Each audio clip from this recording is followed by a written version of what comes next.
চাৰিওফালে উলহ মালহ পৰিৱেশ এখন নিকাহৰ প্ৰস্তুতি দৰাঘৰীয়া কইনাঘৰীয়া ওচৰ চুবুৰীয়া বন্ধু বান্ধৱ সকলোৰে মনত যেন উলাহৰ অন্তই নাই এটা সময়ত নিকাহৰ বাবে সাজু হল কাজী সাজু হল দৰা সাজু হল কইনা আন সকলো বিবাহতকৈ এইখন বিয়ালৈ যেন মানুহৰ আগ্ৰহ বহুত বেছি কাৰণ এইখন বিয়াই আকৰ্ষণ কৰিছে বহুজনক আৰু এই বিয়াৰ দৰা কইনা আপোনাৰ মোতকৈ অকণমান বেলেগ শুকুৰবাৰে মানিকপুৰৰ ৩ নম্বৰ ভাণ্ডাৰা গাঁৱত সম্পন্ন হ'ল এইখন অগতানুগতিক বিবাহ কাৰণ দৰা মণিৰ আলিৰ উচ্চতা মাত্ৰ ২ ফুট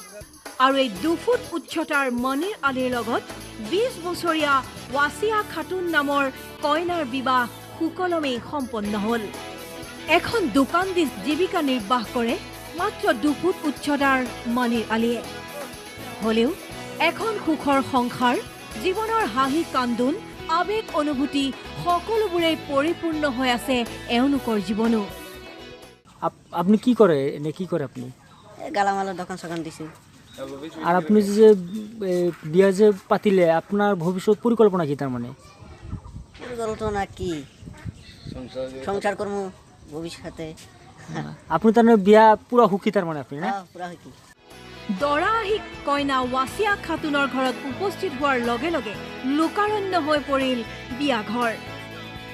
ফটো উঠিবৰ বাবে ওপৰা ওপৰি লগালে উপস্থিতসকলে আৰু অঞ্চলটোৰ ৰাইজৰ আন্তৰিক সহযোগিতাত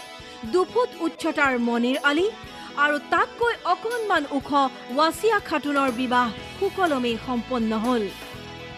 বঙাইগাঁৱৰ প্ৰত্যেকজন সুহিত ব্যক্তিয়ে কামনা কৰিলে এই দম্পতিৰ সুখময় জীৱন ব্যুৰ' ৰিপৰ্ট নিউজ লাইভ